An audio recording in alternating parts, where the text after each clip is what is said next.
the music. You will be inspired to think higher, realize your gifts. Join the music and Michelle and Gina. Turn this up and through your speakers. It's the music of music.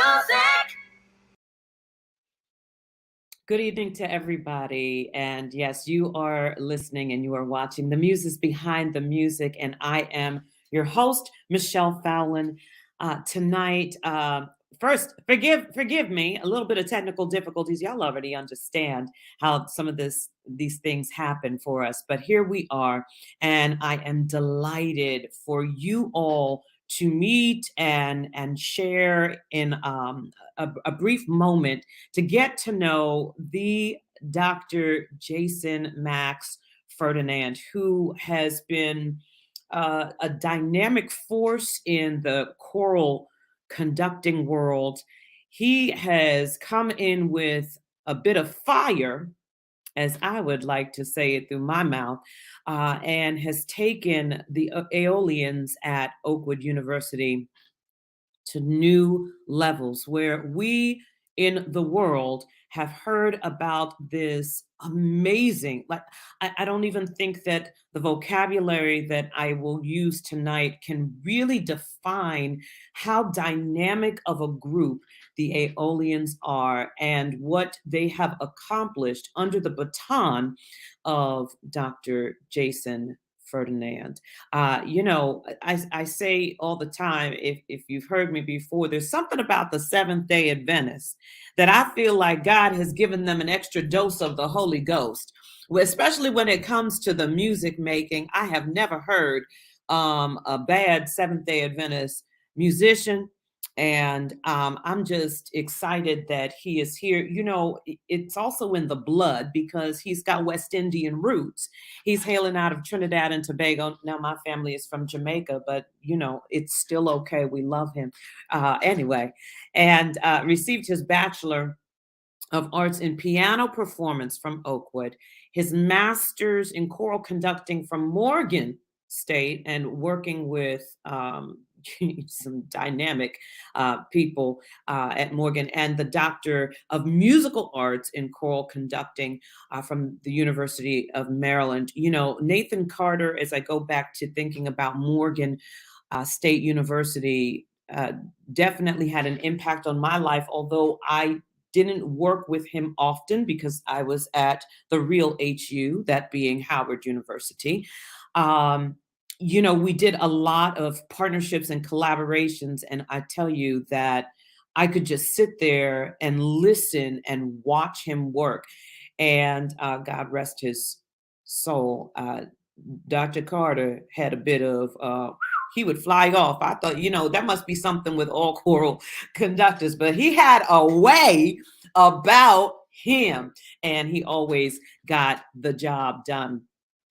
During his undergraduate experience, I'm back to Jason at Oakwood. He studied with Dr. Wayne Buckner and was afforded the opportunity to become the student conductor and accompanist of the choir, and also performed with Dr. Lloyd Mallory, as so many of us know. And he actually performed a lot of Jason's choral arrangements to get that out there. At University of Maryland, he was under Dr. Edward McCleary, and who was a protege of the late Robert Shaw. Just so many experiences and full and impactful life. What I am most impressed about is what he decided to do at Oakwood University to make sure that no longer, and I'm going to talk to him about this, no longer would the Seventh-day Adventists be just into this four-wall box, but now the world could know who they were, who the Aeolians were in the representation. I'm excited. I hope you're excited too. Share this with others, and let's just enjoy a dynamic conversation with friend and colleague, Dr. Jason Max Ferdinand. Hello, good brother. Hey Michelle, how you doing? I am doing well, and it is so good to see you. It's good to have you. I know that your life is cuckoo for Cocoa Puffs, right? Yes. Okay. So I appreciate the time. I'm going to shift this. I'm always trying to find a good setting. I appreciate the time and the energy and the effort of you being here. Someone just said, "Go Terps," dear friend Amy Elizabeth. Yes. Yeah. Go Yeah. Terps. Go Terps for it. And you are on your way back. But before we even get into that, there are a lot of people who don't really know who you are. And I did share that you're coming out of the fine island of Trinidad and Tobago. Yeah, yeah. How long have you been in the States, though? That's an interesting question. So, yes, I was born and by all intents and purposes raised in Trinidad and Tobago, but the first 3 years of my life I spent in the United States. Oh, Yeah, okay. studying in Michigan, and but I have no recollection of that. But I came to the States to study as a student in 1997. That's when I went to Oakwood as a junior-ish in college. Yeah.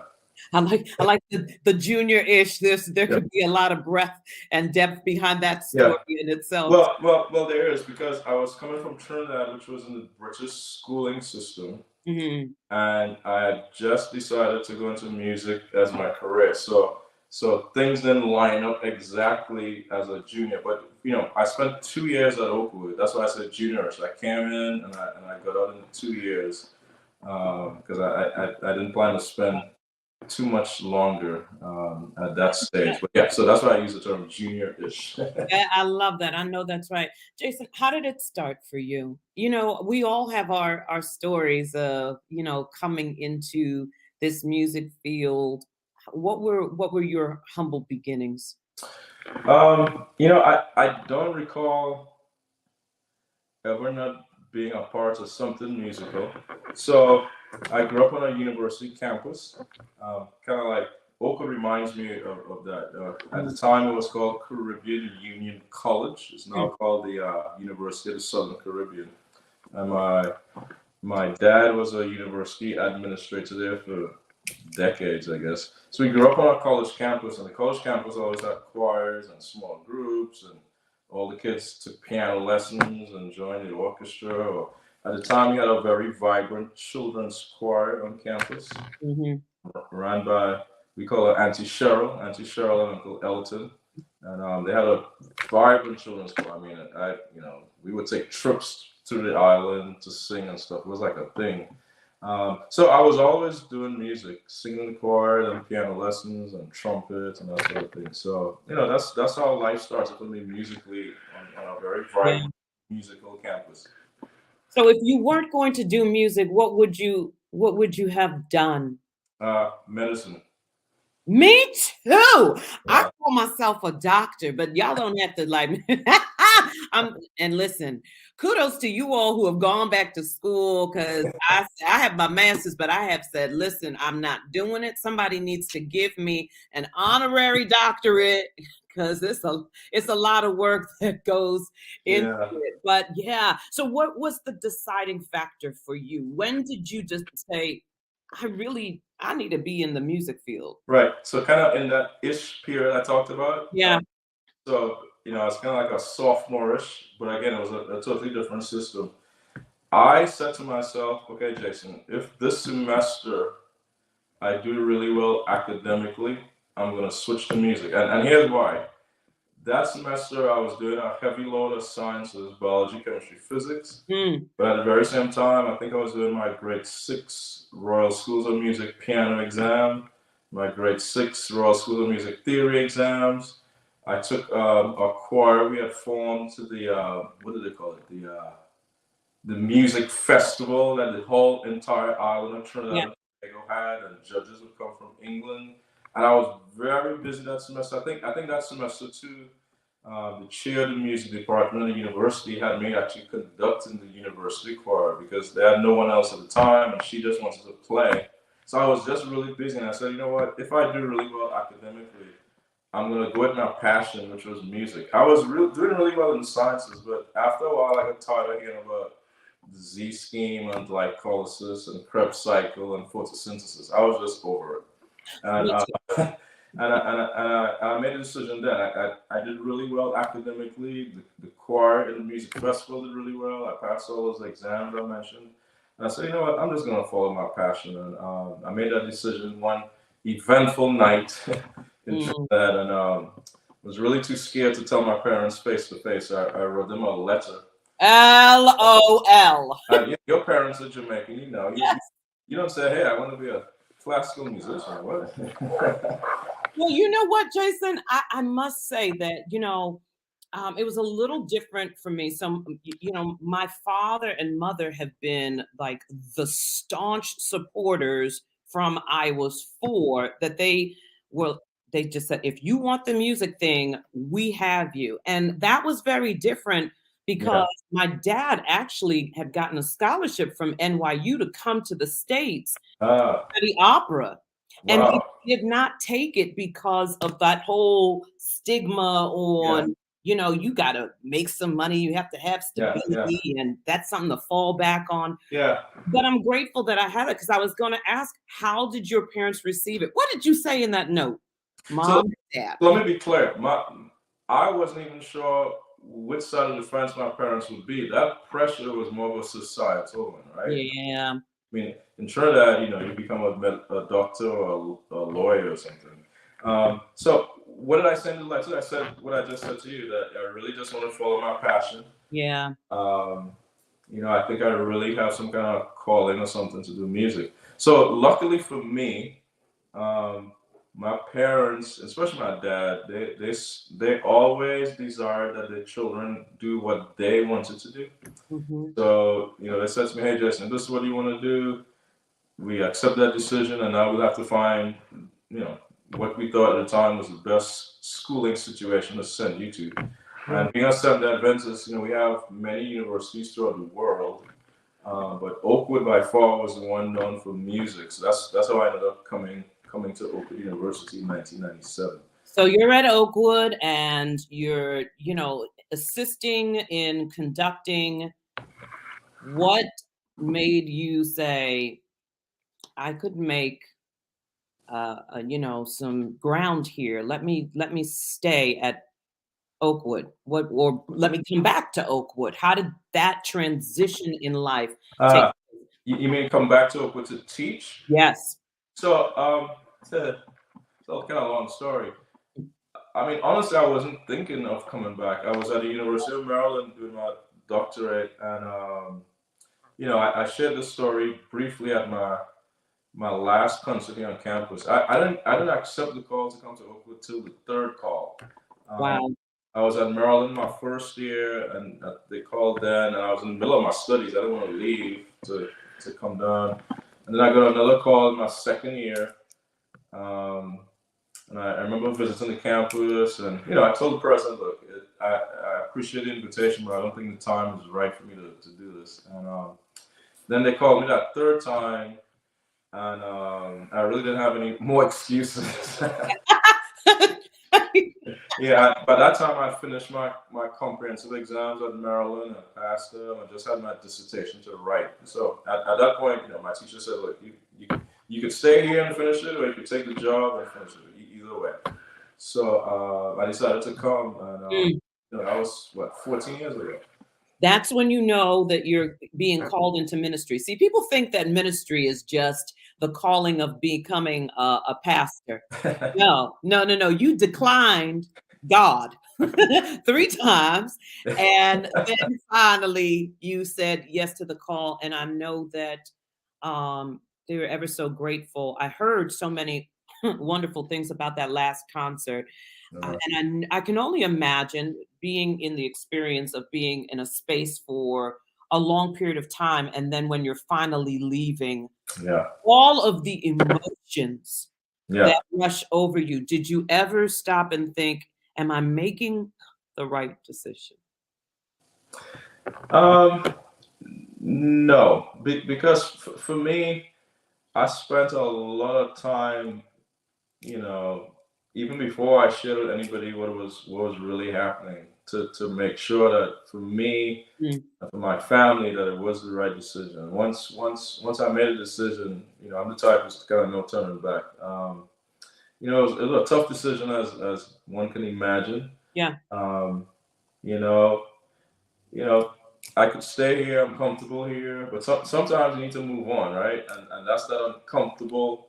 Yes. Uncomfortable feeling, and that's how we grow. Sometimes we remain too comfortable and we get kind of stagnant and we plateau. But so no, I have not once said to myself, Jason, am I making the right choice here? I spent time really contemplating. I just know this is the right move for me and my family right now. Mm-hmm. So when you were there with the Aeolians, what was your strategy? We have music educators that are on. We have choral directors that are on. What was a couple of the goals that you had set for yourself in making growth happen with those young people? Yeah, good question. I distinctly remember writing on a piece of paper, a few months before I actually came down to Oakwood, and I had some clear goals. One of them was, you kind of mentioned it in your introduction.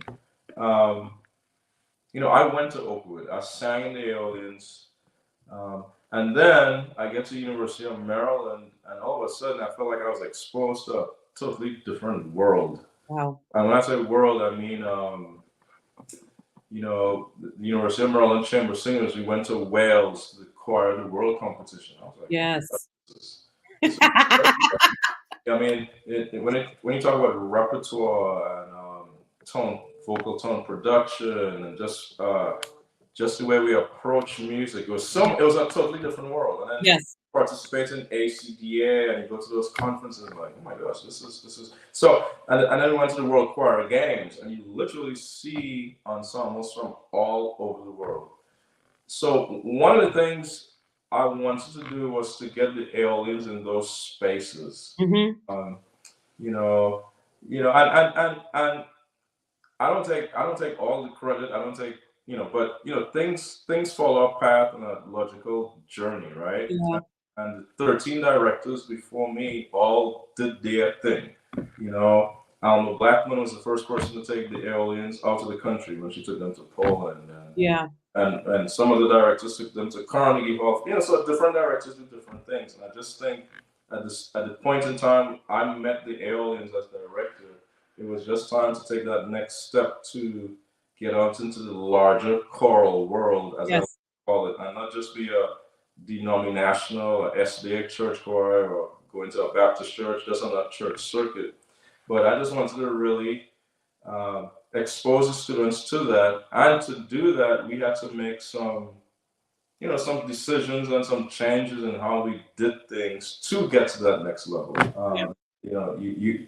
You can't keep doing the same thing to get to a different place, right? Absolutely. You have to pack different clothes and take different luggage and that sort of thing. So what was the challenge for you because I know what it's like sometimes when you want that's a huge idea. Yeah. And people are very stuck in tradition. They're stuck in the comfort of the familiar.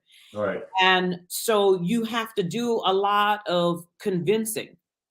Or what was a challenge that you came upon that you could share with us, that maybe someone who's listening right now, they're going through the same thing and they can utilize a tool? I tell my students now in so many different forums, whether it's choir or my conducting class, or just talking as a mentor. This thing about being a musician, and really in any field, you have to have this thing called bravery. Yes. And sometimes bravery is not about convincing people by telling them.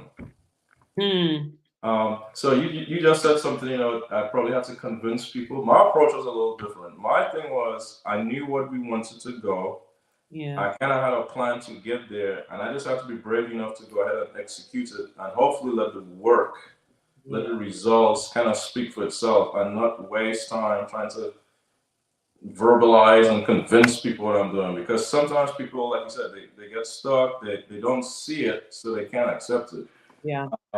So, decisions when it comes to repertoire choices, and, over the years, when it comes to vocal production, and, I don't like using the word, I don't use the word vibrato, blah, blah. I use different words for that, but essentially people are like, man, why are they all singing with this kind of straight to the tone thing? Well, again, when you study music like I have, there are certain genres that you have to approach differently. You can't approach every genre the exact same way. It just That's right. doesn't work. And so for me, I knew that in my mind and just decided to go ahead with it. And thankfully, the results were seen when we won the Choir of the World and the World Choir Games, because when you enter those arenas, that's when we sing in more Bach and more of really high caliber, I'm using the term loosely, but classical music, and you Yes. have to approach it a certain way, otherwise you get marked down. That's just what it is. Yes. So for me, I just let that work speak for itself, and hopefully that convinces the people, and not me actually trying to tell them. What I love so much is that you took this Black choir and you have showed the world that Black people can sing classical music. Yeah, we can sing anything. Yeah. Absolutely anything. But I still think that we have these mental stigmas on what types of music Black people should be singing, or they sing well. Where did we get that from? Well, we could we could talk a lot about, where that comes from. And but I also see it, funny enough, in white choirs who feel that they cannot sing spirituals. Or they feel that it's not for them to sing spirituals, that there's an offense if they do. I appreciate that thought behind it, but I think one of the things as a choral director, or just a musician, is trying to get people to understand is that this is music. And in the same way that we have to approach teaching Fauré or Bach, I need you to approach teaching the Undine Moore pieces or the Hailstork, study it. Exactly. It's still music, Do you find, because now we're in this world of diversity, inclusion. Not that we weren't before, but Lord knows that this is the hot topic right now. I was sharing this with Eugene when he was on, and people are concerned about their programming and how can I make sure that I'm not, not including things. Do you think about that? Is that a part of your programming? Yeah. So you really, you took the words out of my mouth. Musicians, I think, should be practitioners in what I call cross-fertilization, right? So, look, I may not know everything about the music of South Africa, but I shouldn't be afraid to tackle it and speak to someone from South Africa and learn the basic rudiments so that I can expose myself and then my students to the music. So this notion of, well, I don't know much about that, let me not do it, that's a little ridiculous to me. That's learning the music, whether it's from Africa or from the Western canon, whatever, it's all about learning the history of not just the music, but the society from whence it came, right? So, as a Black person teaching in a Black school, right at this second, it's important for me to teach my kids the importance of who Brahms was and who Bach was, and how we approach that music and where did that music come from. Was the music responding to a certain societal influence? What's happening in the society? Those are historical things that we all need to know. Now, we one individual is not going to be an expert in every particular style, but we have all license to tackle it and approach it and try to teach ourselves enough about it so it feels authentic, and that's how we pass it on. And I'll just say this, I'm about to leave Oakwood, so but this will always be dear to me. through the years, it's always amazed me that some of the songs the kids remember the most, or love the most, or have a high appreciation for, are the things that were not always in. It was a challenge for them. Like some years ago, we did Schoenberg, Free Yes. Airden, right? A very difficult piece. And I'll be surprised. Oh, Dr. Ferdinand, that was one of my favorite songs. I'm like, really? Like, the kids who did the National ACDA when we did that Bach motet, I mean, they loved it. They loved the piece. They loved the challenge. They love knowing that they can tackle something that some elements of society think that they could not do. I love the challenge. And I just think we own it. We have our onus, our responsibility to our students to go through the entire canon, not leave stuff off. And then in response to choirs who are not black, feeling some kind of way about singing the spiritual, it's the same thing. Yes. Spirituals were born here in America. That is a critical part of the music journey. So, dabble in it. It is ours. Reach out to your friends who know that genre better than you, and you could do it. You have all license to perform. Yes. You shouldn't feel, well, I can't do that. I'm not going to touch it. No, so we all have a responsibility to be all around teachers and expose ourselves and then our students to the wide array of repertoire. I mean, there's so much music out there. So much music. It's never ending. It's almost like the talent. You hear a dynamic singer and then the next day you hear another one and you're like, you can get better. It gets better. I call it gooder and gooder. It's my word, but go ahead and use it. I'm amazed at all of what the Creator has just poured into people, given to this world the gift of music, and we're just not even tapping into, just not even a fraction of the greatness of it. Right. Walk through, you get a new piece of music, Jason, and what is your strategy? How do you work that piece of music? Give us a small synopsis on it. It depends. It depends. So, I always tell my students, I approach music with three facets of curiosity, right? The first one is, does this piece call for my theoretical curiosity to kick in first? And I'll come back and explain it. Or does this piece call for my, the more passionate side of my curiosity second? Meaning, what was the composer trying to respond to? Or do I need to look at, how the piece was put together? So it just depends on the music. So for example, if I'm in Bach, for example, very structured, very analytical. I want to kind of approach it from that way first. I'll analyze it first. If it's something that's really text-driven, a passionate poem, Paul Laurence Dunbar, or something like that, I'd probably go in from the textual point of view first. But it just depends on what the music is, Michelle. If I'm approaching Stravinsky, for example, Stravinsky, I'm chuckling. I'll probably tell you why after. Stravinsky, sometimes the music, for someone like me who's very expressive, Stravinsky is kind of very boss-like and doesn't give you that space. But you have to approach that totally different than if I was in Brahms and I have line. Yes.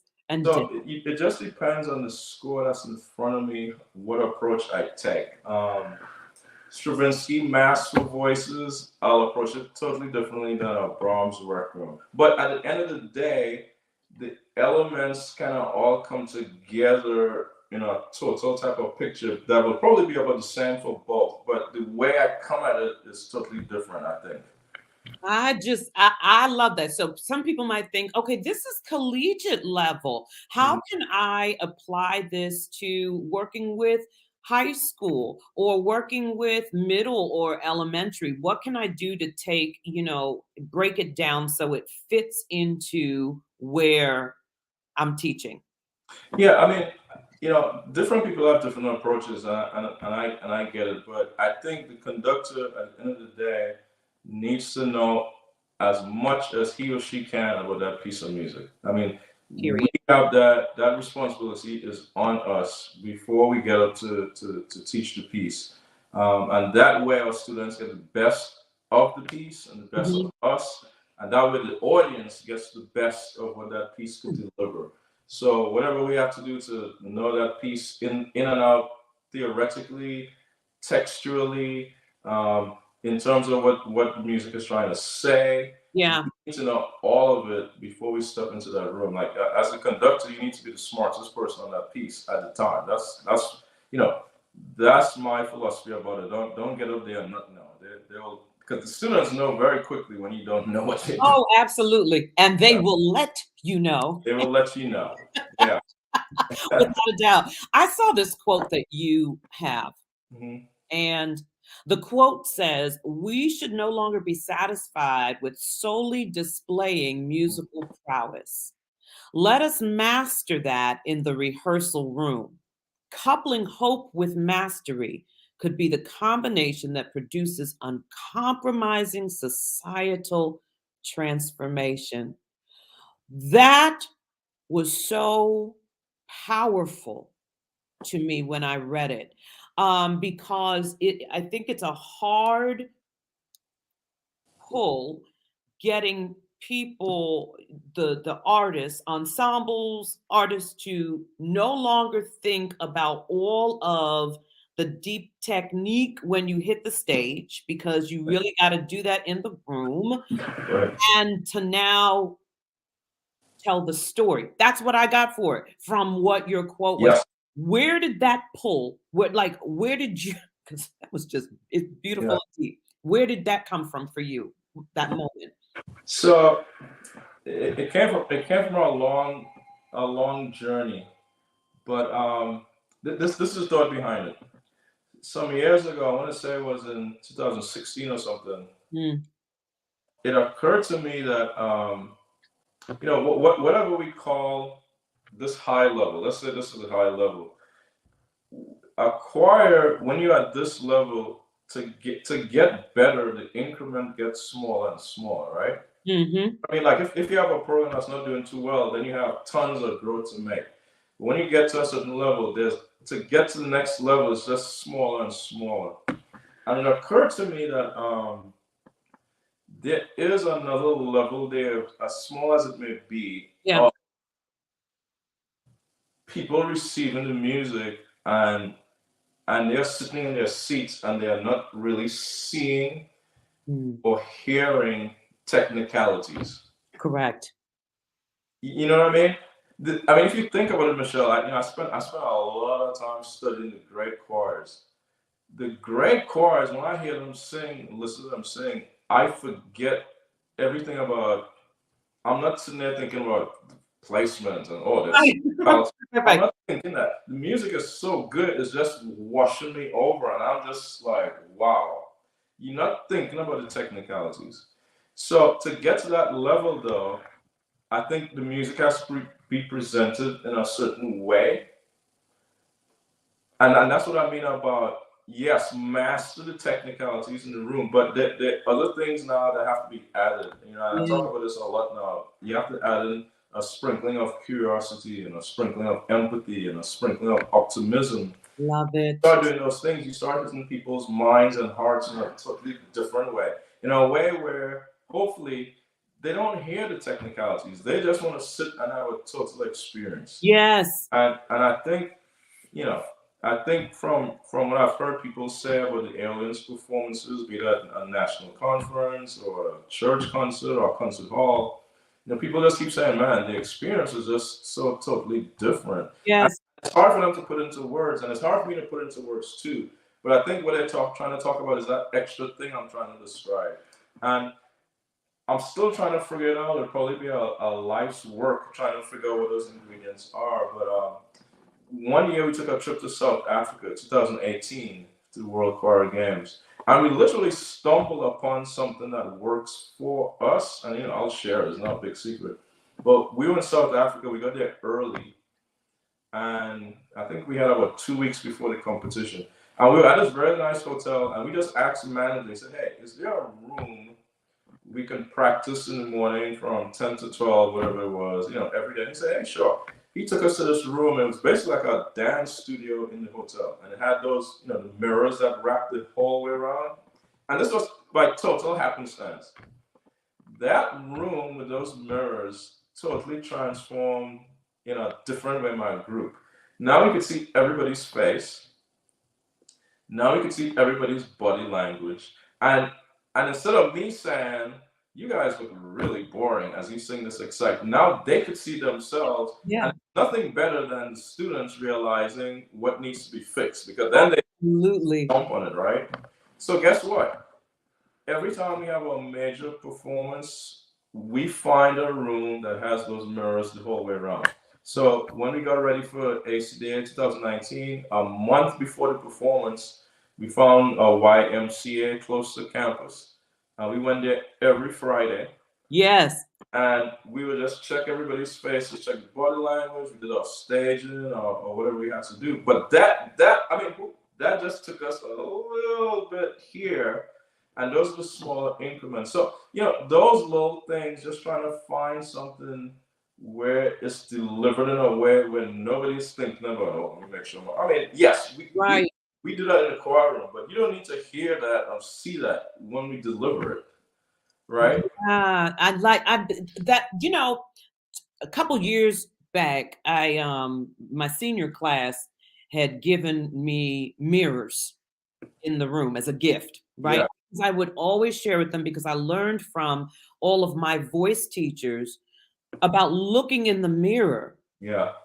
And I would say it individually, but now I want to plant the entire room with mirrors all around it, because you're so right. They don't get to experience what they're really looking at themselves. And I love that. And yes, it's all the difference. I was sharing with you the other day about, my dad had always said, mediocrity, everyone's here.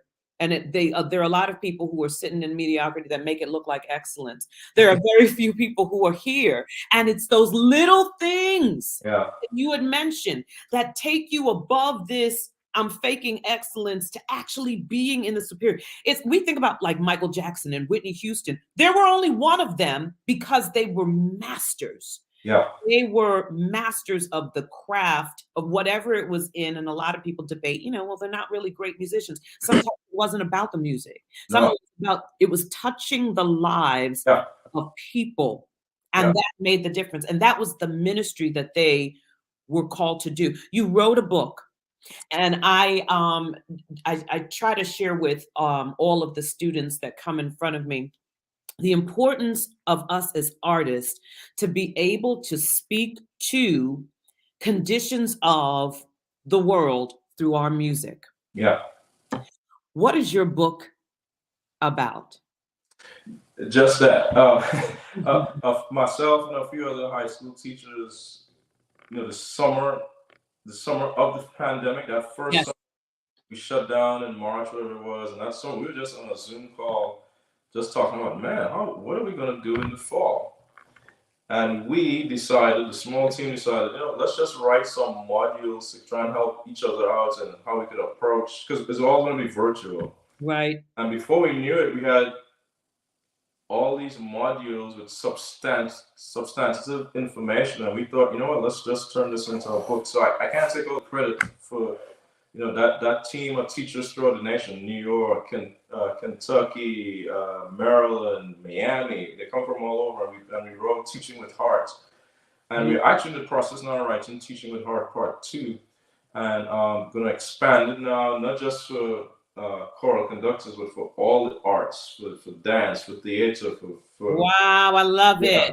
And we have we added some people to the team to help with those elements. But it's really about trying to say, look, no longer should we just be so wrapped up in the music, but we have voices. I mean, literally, we have voices, and we can speak to situations. I mean, George Floyd happened that summer. Yes. And how can we just sit back and not say anything, right?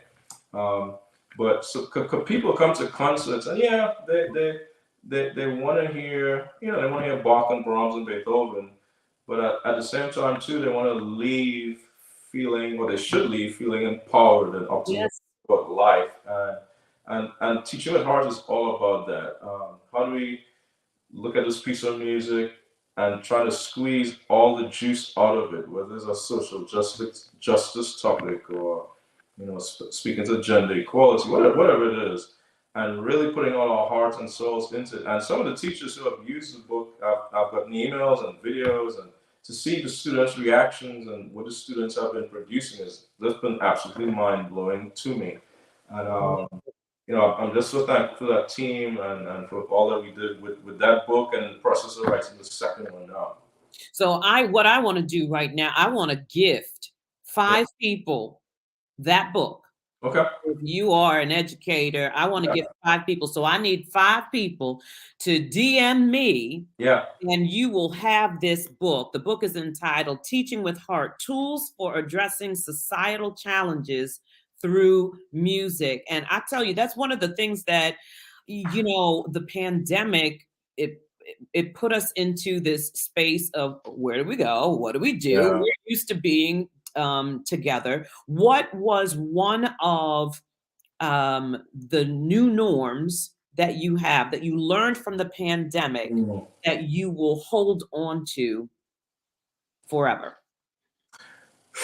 That's a loaded question. Well, a couple things. One, during the pandemic, the whole singing so distance and mask, blah, blah, you just have to kind of learn to figure out what to let go. You know what I mean? Yes.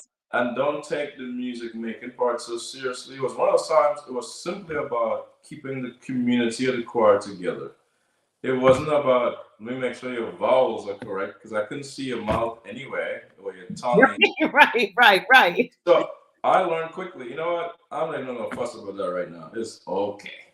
So as we come out of the pandemic, yes, I want to fix the vowels now, but we kind of learned to be a little more compassionate about life. So that was the first thing. Yes. The second thing, I rehearse very quickly.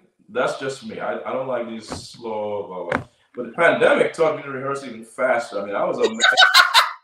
I was amazed at stuff I could do in 30 minutes that would take me like an hour before. I'm like, man, this is great. So it really taught me, it forced us, because we couldn't be in our room for a certain length of time, blah, blah, blah. So you really just have to figure out how to teach this material quick. So I'm going to keep that. Yeah. But spend the balance of time on the other things we were just talking about. Trying to really squeeze out. During the pandemic, we spent more time with teaching about the composer, right? Because it's virtual and we couldn't really sing. So I'm going to use the balance of time to really talk about, the why of the music, the what's of the music, and that sort of thing. So by the end of the experience, you really know the piece in totality. But those are two things I kind of took away, that the students just really needed to be loved more than ever before, and really not to take things too seriously. Oh, you don't feel well today, man. Look, go home. Hey, handle it. So it's been an interesting time. It was humbling. It was nothing to sing for. There's no performances. So you're really just you really had to love music to try and do music during the pandemic. Didn't you? That's the truth. You just had to love it, because there was no rewards coming back. I mean, no concerts, there were no conferences, there was nothing. Yeah. And if I have to do one more virtual choir, I'm gonna scream, because Goodbye, virtual choir. Goodbye. So that really showed the students who really loved the music, and for all the conductors to the country and students to the country who stuck through it. Kudos to you. I get it. It's been rough. It has been. Yeah. It has been. So you're getting ready to come back, and we're excited. So we're the folk who are in this DMV area, the musicians, the conductors, those that know you, those who have heard about your work, have been watching all of the YouTube videos. I'm sure that whoever is, taking over at Oakwood, that they're very nervous, because that's some very large shoes to fill, but also knowing that what they do, it will be God ordained for them, and to the level that they take it. This is an ever-changing city. There has been so much. I've been here since late 80s. It's an ever-changing city. And it has so much to offer. What are you hoping to do?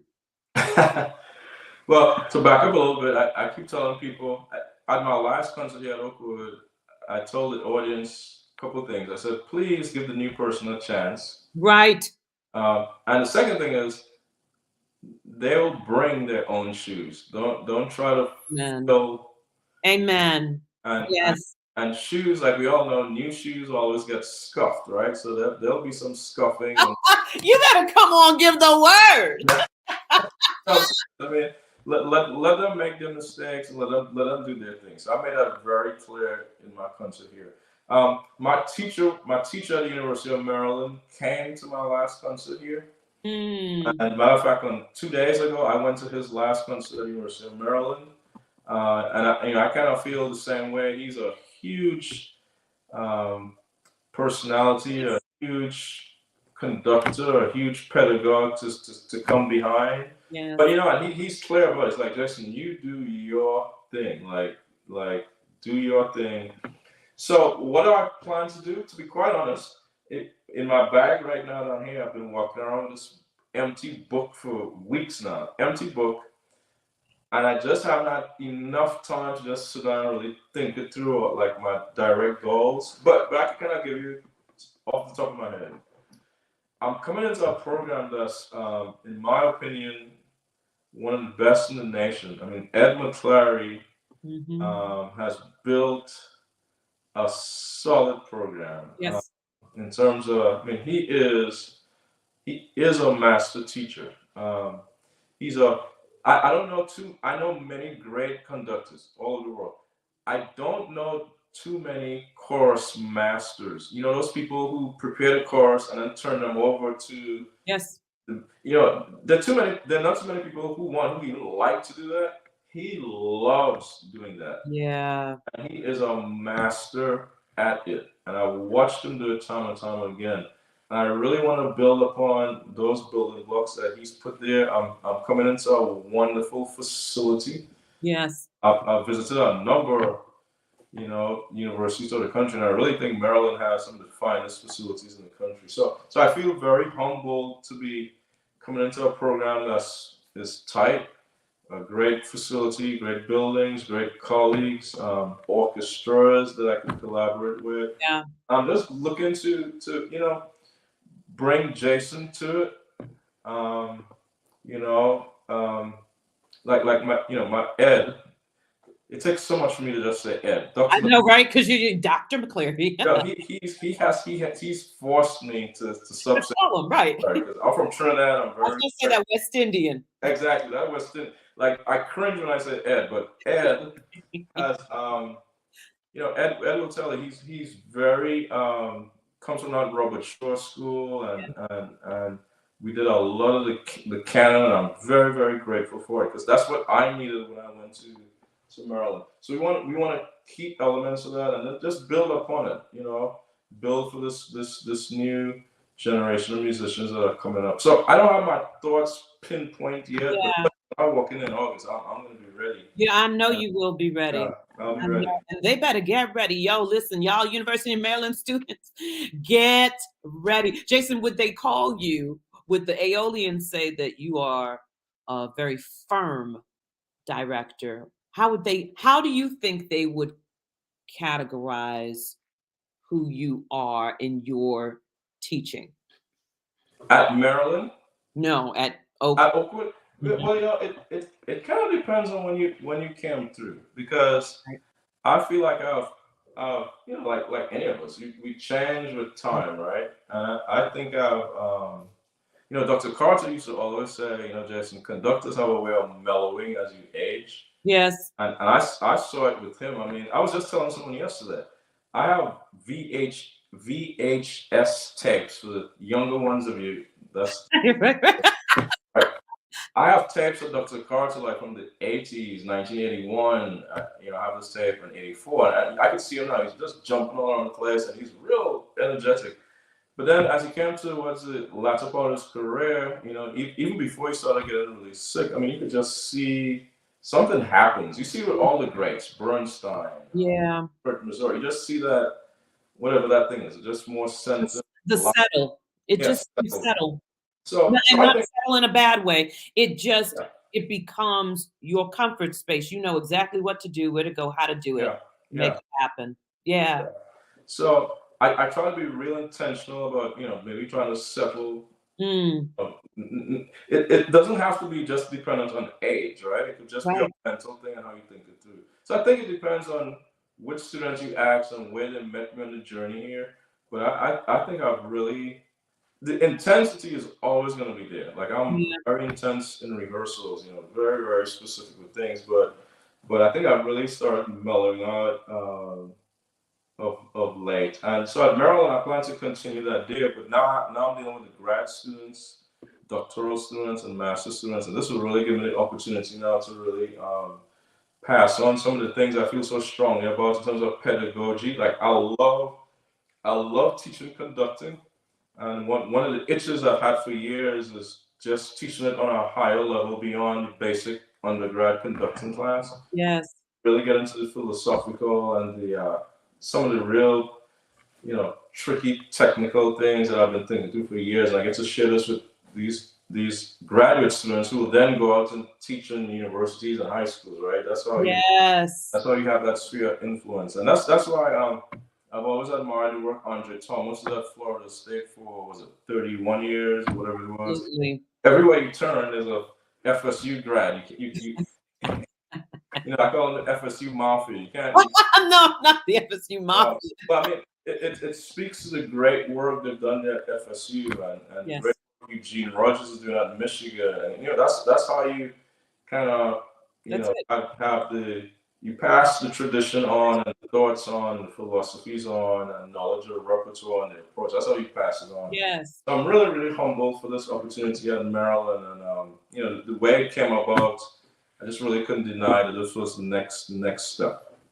I'm excited. There's so many people who are making comments and writing in, from Trent Davis to Theodore Thorpe, and Trent is watching from the Bahamas right now, and he said he'll be here next week. So we're just excited about what you're going to bring, not only to the University of Maryland, but how it will also transform and impact the DMV at large, and that's important. You've also begun the Jason Max Ferdinand Singers. What brought you to the space that you said, I want my own? Because there are levels of things, right? And sometimes in some areas of conducting, you can level out. No offense, band teachers, but if you're teaching just in high school and middle school, it's like, what do you want to do after that? Even for choir, you're like, we always want to get to certain spots. Is that what your thought process was, that I need my own? What were you thinking about that? Yeah, so some people looking at how things went in terms of a timeline, they would think, well, Jason formed that group because he knew what was about to happen next few months. That's not the case at all. That group started very, very fortuitously. So to be very transparent, years ago, maybe 3-4 years ago, I had this inclination to start a pro group. It was going to have a totally different name and that sort of thing. I even made trips to visit Dale Wallen. Wow. I conducted the Dale Wallen Singers for 40 years. I spent 4 days with him in Minnesota a few summers ago.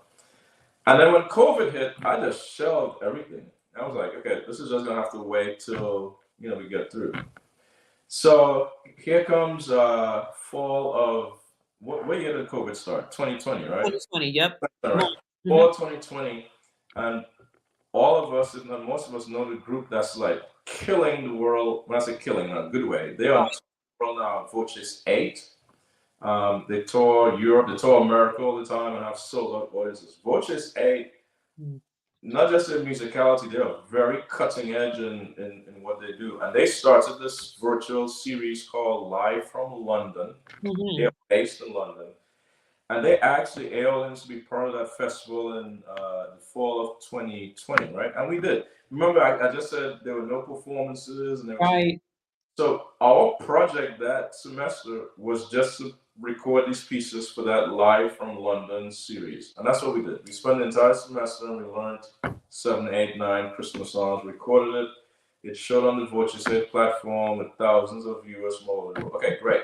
We did that, and a few weeks later, Voices reached out again and said, "Hey, Jason, planning a spring festival. Do you want to be a part of the aliens?" And I said, "Okay, what's the timeline?" And the timelines were, of course, now being Christmas break, we come back in January. They needed the recording, I don't know, really early. And I just didn't have enough time to prepare the kids to learn a whole new cycle of repertoire and that sort of thing. So I said, no, I can't do it. It's just, we have no time. The manager of Voices 8, those of you familiar with the group King's Singers? Yes. Mm-hmm.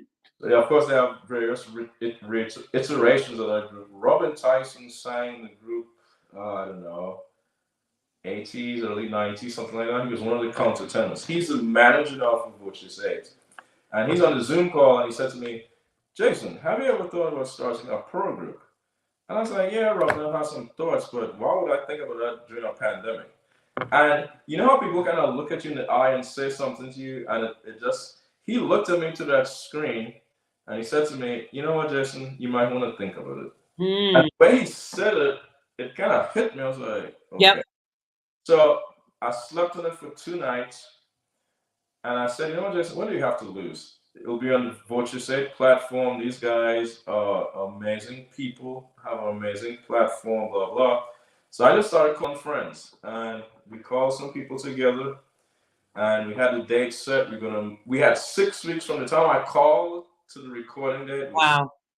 Sent out the music. I know you asked me before, did I question my decision? That was one of those decisions I did question. I was like, what am I doing? This could be a hot mess. I really, like, a few days before, I was very nervous. And we got to Maryland, and I have to say, those people came in smoking. Oh, yeah. We warmed up for about an hour or so, and I just looked at the engineer and said, "Paul, let's just start recording. Hit play, hit record, let's go." And we just started recording the stuff, and we literally recorded the 11, 12 songs over the 3 days with no kind of prior rehearsal or nothing like that. And when I say fortuitously, that's how that group was formed. It wasn't like a planned thing. I mean, who would start a group in a pandemic? It's the craziest thing. But I'm happy that I did, and the Live from London presentation went really well. You know, even before the concert finished playing, we started getting invites, and already we've done a few tours. You know, Dallas and Nebraska and Nashville. Wow! Wow! We go to Toronto, and on and on and on. And actually, we sing. I think the word is out now. We sing for the next National ACDA conference in 23.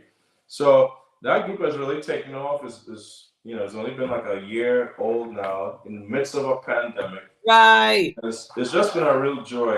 Friends, some of my former aliens, and it's just been a joy to put that together. And that all came about before the whole move to Maryland thing, right? So, but that will give me this arm of, whatever you want to call that arm of, able to perform. Yes. Just more repertoire and share with the world. Wow. Listen, to be able to call people and they come in and they do the work, it speaks to the love and the respect that they have for you, good brother. That's just the bare bone truth. And I love them and have that respect for them. So they're awesome. Yeah. Well, I there are people who I have spoken to who have said, "I really want to audition for Jason's group." Like they are totally excited about wanting to do that. So are you having auditions? Because I want to post this, I want to put it up so that these folk can audition for you. It's so funny. So like I said, we just call people, and I say we, the key ones of us who, my friend Angelo Johnson, who I went to Morgan State with. It's a funny story. Angelo actually picked my recital group when I was at Morgan. He was like, "Jason, I got this," and he picked the 30.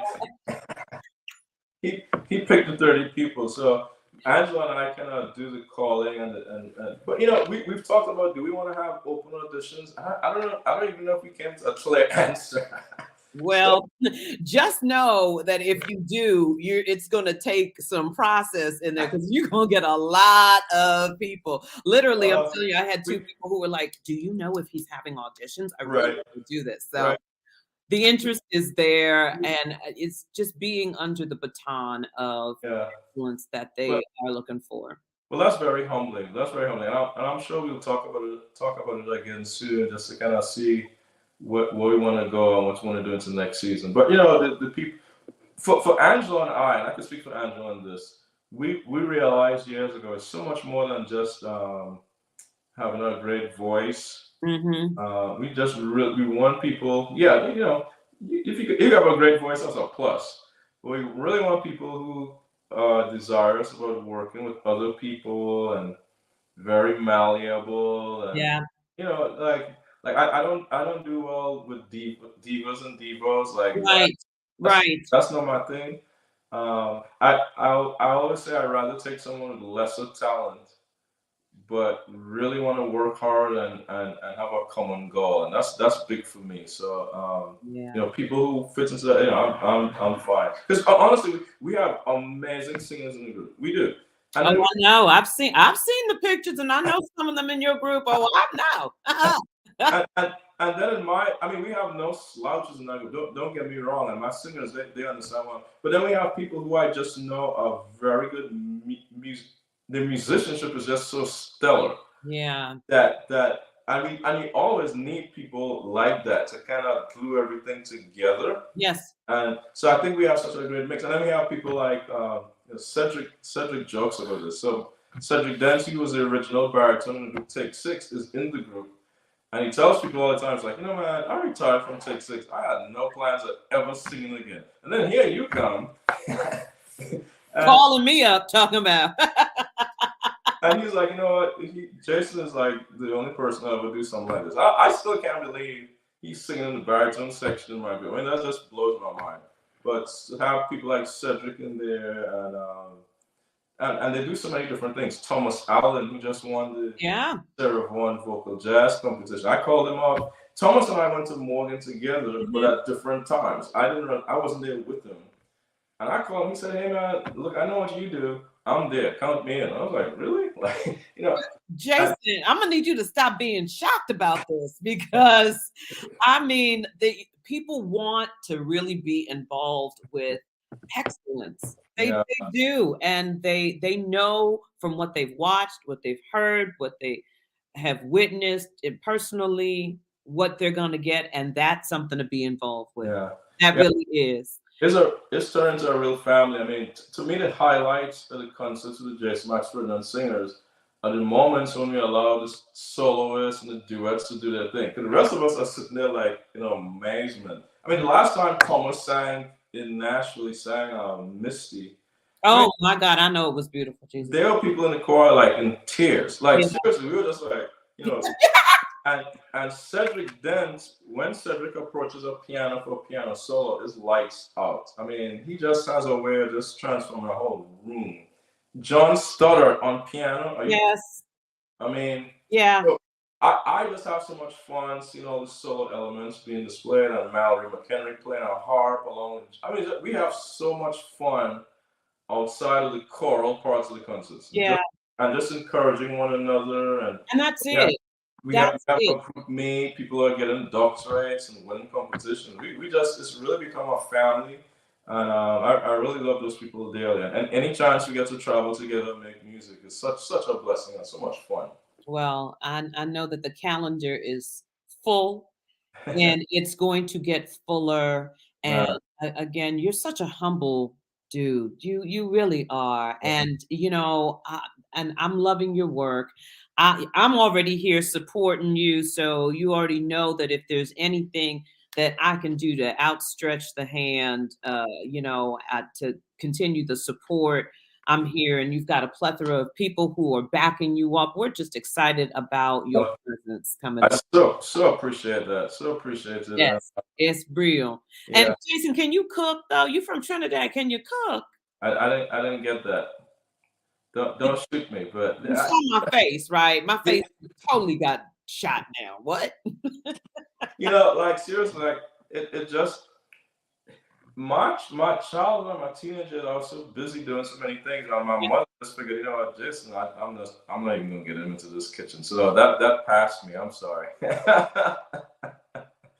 Well, to all of the Muses, I thank you so much for joining us this evening, this morning, whenever it is that you're watching and listening. Yeah. Thank you so very much for your support. Jason, my friend, colleague, good brother, thank you so very much. Thank you for living into the purpose that God has called you to do, and it is a ministry. When you all hear anything that Jason has his hands on, know that you are about to hear ministry coming out of his group. And that's what's so transformational about that experience, that you are going to have an encounter with God. And I'm sending you all of the strength and power and positivity and the best of the best, that as you continue to listen to the Creator, I'm going to be watching.